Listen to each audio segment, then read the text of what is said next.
Saudara yang terkasih dalam Tuhan, di dalam pengajaran firman Tuhan sebelumnya, saya mengajak kita belajar bahwa dari kisah hidup Ayub, kita memiliki banyak mutiara-mutiara iman. Mutiara-mutiara yang sangat berharga di dalam menghiasi keindahan hidup kita di hadirat Tuhan. Pada waktu Tuhan memandang kita, Tuhan boleh berkata, ini hambaku yang setia, hambaku yang sungguh-sungguh telah memuliakan namaku. Saudara, apa yang kita belajar dari pengajaran firman Tuhan sebelumnya? Bahwa kita tidak pernah tahu sebelumnya apa yang akan terjadi dengan hari esok. Amin, saudara. Itu pelajaran sebelumnya. Saudara, waktu saya selesai memberikan pengajaran tersebut, saudara, saya melihat kenyataan dari pengajaran firman Tuhan itu. Salah satu anak Tuhan di doa fajar menghubungi saya dan berkata, Pak, abang dari istri saya sudah dipanggil Tuhan. Kita nggak tahu apa yang terjadi. Semalam saya mendapat kabar pendeta Junaidi Salat dipanggil Tuhan. Kita nggak tahu apa yang terjadi hari esok. Apalagi hari-hari di masa pandemi ini. Saudaraku yang terkasih yang Tuhan, mutiara pengajaran dari Ayub. Yang kedua, saya mau bagikan untuk kita. Yaitu apa? Saya ambil dari Ayub pasal yang pertama, ayat 20 sampai 22. Saya bacakan. Ada satu mutiara iman yang kita bisa belajar. Ayub pasal 1, ayat 20 sampai 22. Maka berdirilah Ayub, lalu mengoyak jubahnya dan mencukur kepalanya. Kemudian sujudlah ia dan menyembah. Katanya, dengan telanjang aku keluar dari kandungan ibuku.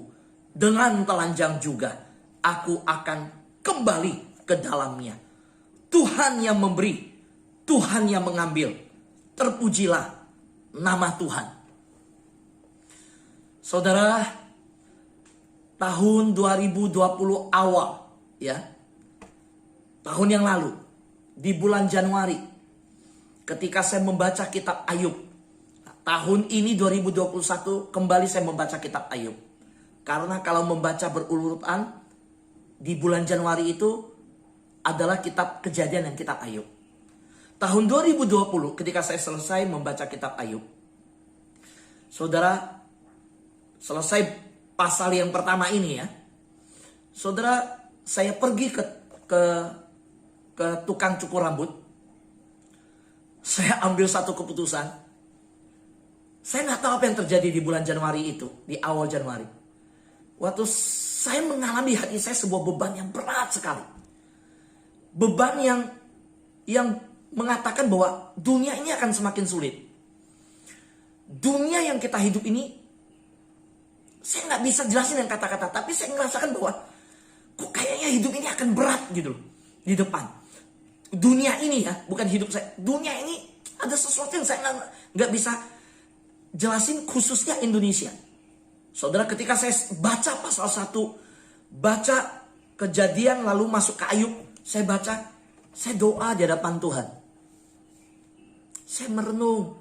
Lalu siang harinya saya pergi ke tukang cukur. Saya datang dengan kondisi rambut yang masih, saudara, ya botak-botak begini, masih ada rambut ya saudara ya. Saya bilang ke tukang cukur, tolong botakin. Oh Pak, mau botakin ya? Iya. Istri saya nggak tahu, anak saya nggak tahu. Habis botakin saya pulang ke rumah, masuk rumah, kaget semuanya. Kaget semuanya saudara. Nah, sejak dari situ sampai hari ini, saya tetap seperti ini saudara. Saya ingat sekali, pertama kali saya ambil keputusan. Karena saya membaca kitab Ayub. Saya mau memaknai. Tapi di hati juga saya ngerasain ada sesuatu yang berat. Waktu itu Indonesia belum masuk corona, belum COVID. Itu bulan Januari. Indonesia masuk corona bulan Maret. Tapi saya merasa sesuatu beban yang berat akan terjadi di bangsa ini. Nah saudara, ketika kita membaca Ayub pasal 1 ayat 20-22. Hari ini firman Tuhan saya beri tema perspektif vertikal. Mencegah kepanikan horizontal. Saya ulangi. Perspektif vertikal akan mencegah kepanikan horizontal. Saudara, tindakan Ayub adalah tindakan yang normal ketika mengoyakkan jubahnya, mencukur rambutnya. Saudara, ada sebuah emosi manusiawi yang dimiliki, kesedihan yang dalam yang dimiliki oleh Ayub. Wajar saudara. Kalau kita melihat Ayub, anaknya meninggal semua. Hartanya habis semua sekejap. Dunianya tiba-tiba berubah semua. Dan dalam emosi kesedihan yang sedemikian, dia mengoyakkan jubahnya. Dia mencukur rambutnya, dia menaburkan debu di atas kepalanya. Itu hal yang normal. Tapi jangan lupa satu hal. Perhatikan baik-baik. Perhatikan baik-baik. Dia mengambil tindakan bersujud di tanah dan menyembah Tuhan. Ini yang perlu kita tangkap. Rema yang perlu kita tangkap. Sungguh-sungguh kita pegang saudara. Tindakan Ayub bukan hanya tindakan emosional secara kedagingan. Bukan hanya tindakan yang berfokus kepada hal yang horizontal saja. Mengoyak jubah, mencukur rambut, bersujud, bersedih. Saudara, tetapi Ayub mengambil satu keputusan untuk menengadahkan kepala. Melihat ke arah atas. Ketika ayat firman Tuhan 22 berkata, Ayub bersujud dan menyembah. Saudara yang terkasih dalam Tuhan. Ketika dia bersujud dan menyembah, seolah-olah Ayub bicara begini nih. Ya, saya memiliki segalanya sebelumnya. Saya senang, saya diberkati. Ya, saya bersyukur punya keluarga, anak-anak. Dan saya punya semuanya, sekarang saya kehilangan semuanya, saya hancur hati. Saya hancur hati. Tetapi Tuhan yang berdaulat, Tuhan yang memberi, Tuhan yang berhak mengambil. Saya mau menyembah Tuhan. Saya mau meninggikan Tuhan. Makanya saudara, Ayub bersujud. Ayub nyembah dalam sebuah tindakan. Dan dicatat oleh Alkitab. Saudara yang terkasih dalam Tuhan. Tindakan ini yang saya namakan.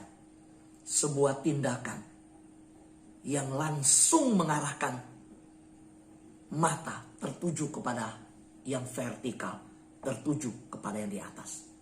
Mata yang ketika hadapin masalah, mata yang tertuju kepada Tuhan akan mencegah hidup kita dari kepanikan yang terjadi di dunia ini. Amin saudara. Ya. Saudara, pandangan ke arah vertikal akan mencegah kita terhadap kepanikan horizontal. Hari ini, saudara tahu apa yang terjadi hari ini? Saya simpulkan kejadian di Indonesia. Itu namanya bencana di udara, di laut, dan di darat, saudara. Bencana di udara apa? Sriwijaya Air. Kejadian. Bencana di udara. Betul? Iya. Gunung meletus. Bencana di darat apa? Saudara lihat rob di Manado. Banjir di Kalimantan Selatan. Saudara lihat apa yang terjadi, gempa di Mamuju, di Sulawesi Barat. Saudara, longsor di Sumedang. Saudara, laut ngamuk. Saudara, kalau kita hanya melihat yang horizontal, kita akan panik, saudara. Kita panik.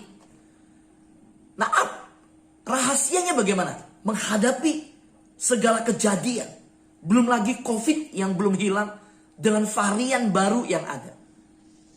cara menghadapi segala sesuatu yang di horizontal. Arahkan pandangan kepada yang vertikal, kepada Tuhan. Amin saudara. Ya. Saudaraku yang terkasih dalam Tuhan, inilah yang saya katakan, sebuah sikap Ayub yang bersujud dan menyembah, sebuah iman yang positif, sebuah tindakan yang melihat ke atas ketika kejadian yang bergelora di sekitar kita. Itu iman yang positif yang mengubah batu menjadi emas, yang mengubah batu yang tidak berharga menjadi emas yang berharga. Saudara, silakan kerikil-kerikil kehidupan menusuk diri kita. Bisa terjadi duri-duri menghimpit iman kita. Duri-duri kehidupan, semak-semak belukar kehidupan semakin bertumbuh, terjadi tidak terkendali. Tetapi bagi orang yang sujud menyembah dan melihat kepada Tuhan di tengah semak duri, kerikil-kerikil batu kehidupan yang terlontar kepada diri kita, itu akan mengubah kerikil-kerikil batu itu menjadi emas-emas yang berharga. Saudaraku yang terkasih dalam Tuhan, saya ajak kita melihat bagaimana iblis gak mau kalah dengan Ayub yang sujud menyembah. Iblis berpikir ketika mendatangkan terpaan anaknya Ayub terambil, menghantam Ayub dengan hartanya diambil, iblis bisa menang. Ya. Tapi apa yang terjadi? Iblis kalah, saudara. Tuhan tanya sama iblis, apakah engkau memperhatikan hambaku Ayub? Tentunya, saudara, ketika Tuhan tanya begitu, kita tahu jawabannya. Iblis gak mau kalah. Iblis tambah stres, saudara. Ayub pasal 2 ayat 4-6. Perhatikan. Ayub pasal 2 ayat 4-6. Lalu jawab iblis kepada Tuhan, kulit ganti kulit, orang yang memberikan segala yang dipunyainya ganti nyawanya. Tetapi ulurkanlah tanganmu dan jamalah tulang dan dagingnya. Ia pasti mengutuki engkau di hadapanmu. Maka firman Tuhan kepada iblis, nah, ia dalam kuasamu, hanya sayangkan nyawanya. Saudara, kita tahu persis ya apa yang terjadi. Wah, dapat lampu hijau, iblis langsung menyerang Ayub.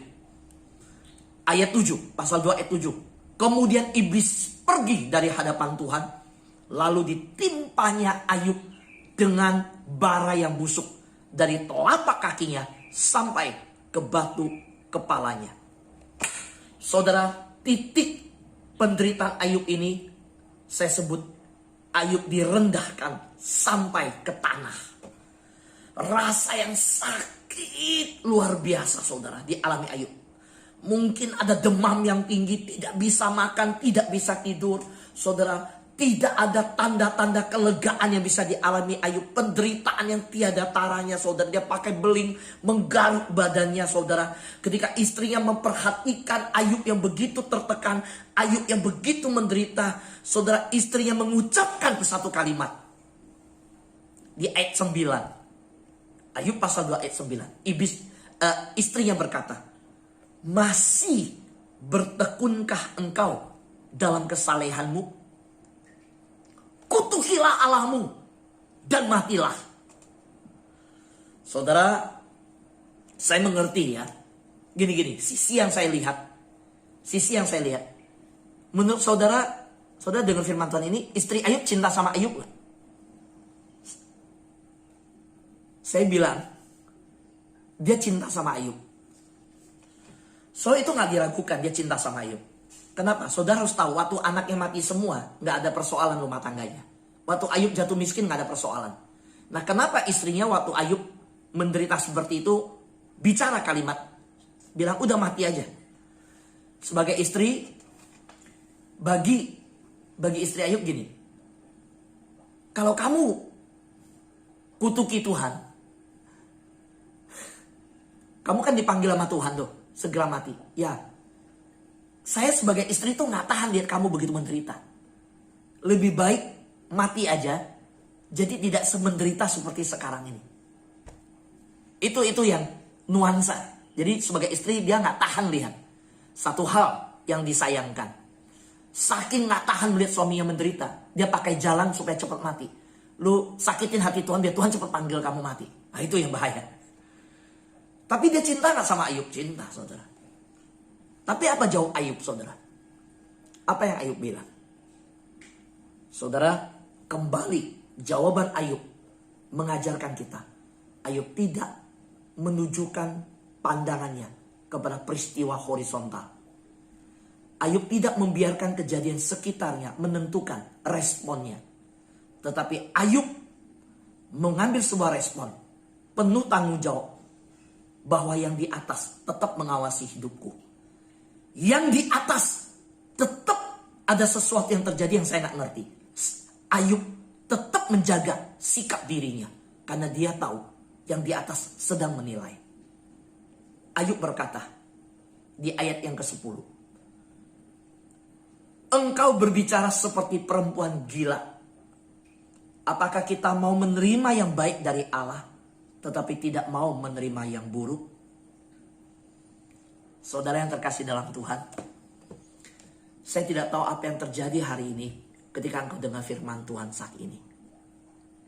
Yang saya tahu, kita sama-sama ada di sebuah bangsa dan negara yang sedang mengalami bencana demi bencana yang belum selesai. Yang saya tahu, kita masih harus memakai masker, mencuci tangan, menjaga jarak, menjauhi kerumunan, dan sebisa mungkin tidak berkumpul.